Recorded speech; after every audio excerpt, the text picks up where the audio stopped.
नमस्कार दोस्तों, Dinesh technical classes में आपका स्वागत है। तो फ्रेंड्स, आज हम कुछ नया टॉपिक स्टार्ट करते हैं, बेसिक इलेक्ट्रिसिटी। तो हम इलेक्ट्रिसिटी के थ्योरिकल के चैप्टर स्टार्ट कर रहे हैं आज से।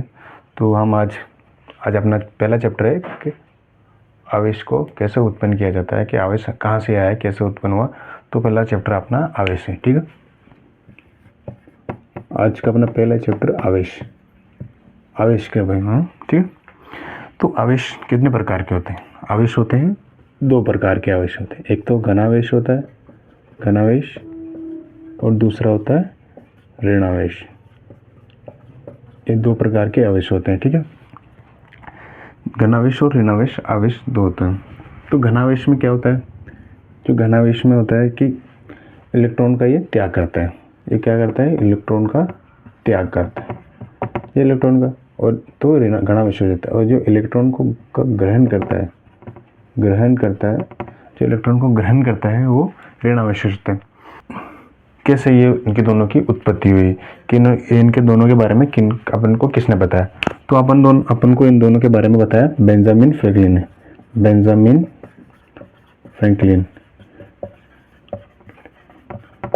फ्रैंकलिन ने आवेश के बारे में बताया। और रही बात जो लाइटिंग अरेस्टर होता है, एक होता है ना लाइटिंग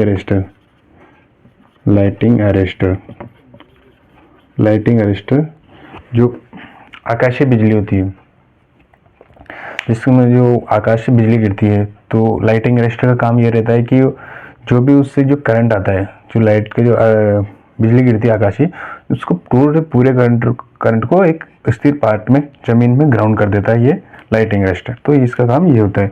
ये भी बेंजामिन फ्रैंकलिन ने ही इसको दिया था, ठीक है। तो आवेशों में एक क्या क्या गुण होते हैं वो देखते हैं, ठीक है। आवेशों में एक होता है कि जो दो तरह की कंडीशन होती है इसमें, ठीक है। एक फर्स्ट कंडीशन होती है कि जो समान प्रकार के आवेश होते हैं, समान प्रकार के आवेश होते हैं उनमें क्या होता है? तो जो समान प्रकार के आवेश होते हैं उनमें क्या होता है? इसमें दो समान प्रकार के आवेश, जैसे ये प्रोटॉन है और ये भी प्रोटॉन है, तो एक दूसरे को ये क्या करेंगे? तो एक दूसरे को प्रतिकर्षित करते हैं। जैसे एक पॉजिटिव है, एक नेगेटिव है, तो एक दूसरे को ये प्रतिकर्षित, मतलब धकेलते हैं, प्रतिकर्षित करते हैं। तो ये क्या करते हैं? प्रतिकर्षित करते हैं, ठीक है। ये करते हैं प्रतिकर्षित। और रही बात असमान आवेश, जो असमान आवेश होते हैं, दूसरा पॉइंट अपने क्या है? असमान आवेश में क्या होता है? यहाँ गलती होगी थोड़ा सा, ये दोनों पॉजिटिव है तभी तो प्रतिकर्षित करेगा, और यहाँ पर ये नेगेटिव है, पॉजिटिव है, तो ये दूसरे को, ये भी इधर आता है और ये आकर्षित करते हैं। तो असमान क्या आवेशित हुए एक दूसरे को आकर्षित करते हैं, ठीक है। लेते हैं अपन इसको प्रोटॉन मान लेते हैं, ये एक क्या पर इलेक्ट्रॉन है, तो एक दूसरे को आकर्षित करते हैं, ठीक है। ये एक दूसरे को आकर्षित करते हैं, जिससे क्या? आवेश की उत्पत्ति होती है, ठीक है। इस टॉपिक में क्या है कि जो आवेश है, आवेश की उत्पत्ति कैसे हुई, आवेश की उत्पत्ति किस कारणों से हुई, ठीक है। तो फर्स्ट कंडीशन है अपनी, जो फर्स्ट कंडीशन होती है घर्षण द्वारा एक होती है घर्षण द्वारा जो आवेश होता है वो कौन सा और आवेश होता है? ये स्थिर वैद्युतिक आवेश होता है, ठीक है। ये होता है स्थिर वैद्युतिक आवेश होता है, ठीक है। स्थिर वैद्युतिक आवेश होता है ये। जैसे ये मैं के यहाँ पे आपको थ्योरी लिखाता हूँ। दो वस्तुओं को आपस में रगड़ने पर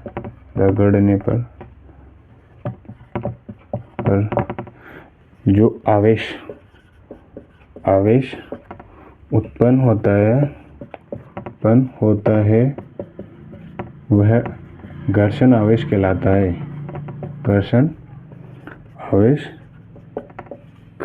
है, ठीक है।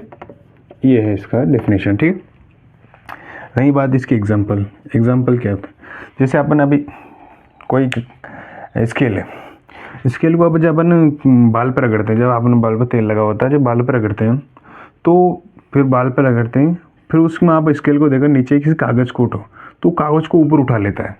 तो मतलब उसमें एक स्थिर आवेश है, उसमें एक आवेश है, मतलब उसके अंदर इलेक्ट्रिसिटी जनरेट हो चुकी है, तो लेकिन अपन उसको काम में नहीं ले सकते हैं, लेकिन ये है कि उसमें आवेश उत्पन्न हो चुका है। तो जो कंघी के तरफ टुकड़े, जो कागज़ के टुकड़े होते हैं, ये स्केल या कंघी की और आकर्षित होते हैं, तो यही उसका एग्जाम्पल है। ठीक है, तो ये है इसका एग्जाम्पल। नेक्स्ट टॉपिक अपना कौन सा है?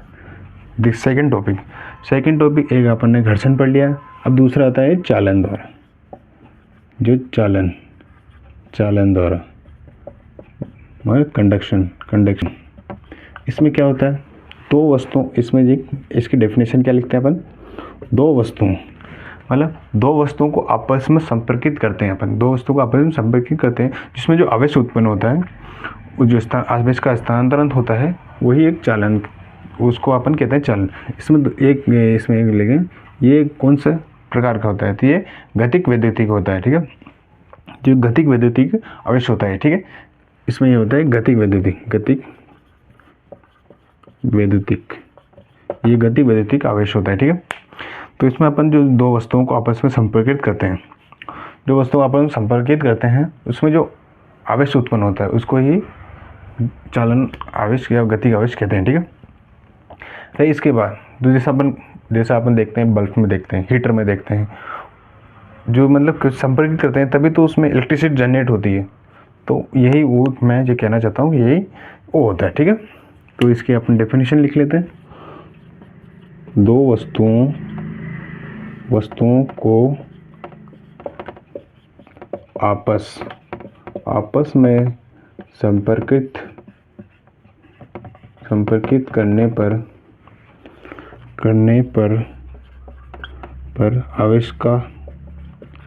आवेश का स्थानांतरण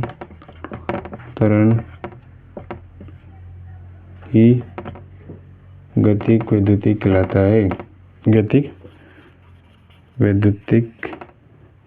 है।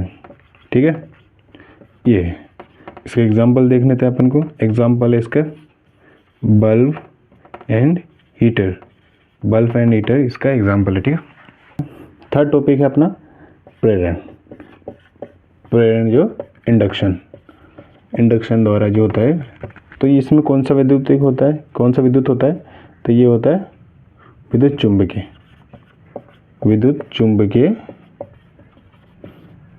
चुंबकीय होता है। ये इसमें जो आवेश होता है वो विद्युत चुंबकीय होता है। ठीक है, तो इसमें क्या एक देता है कि इसमें जो दो वस्तुओं को आपस में संपर्कित नहीं करना पड़ता है। ठीक है, दो वस्तुओं को आपस में संपर्क करने की कोई ज़रूरत नहीं है इसमें, वैसे ही अपन प्रेरण कर सकते हैं। ठीक है, तो इसमें डेफिनेशन देख लेते हैं अपन। दो वस्तुओं को आपस में संपर्कित यहाँ आएगा, बिना संपर्क किए ही आवेश। ठीक है, इसका एग्जाम्पल आता है, एक मोटर होती है, ट्रांसफॉर्मर होता है। ठीक है, ये चीज़ है इसमें, ये इसका एग्जाम्पल है। आई थिंक आपको समझ में आया होगा ये चीज़, तो देख लेना।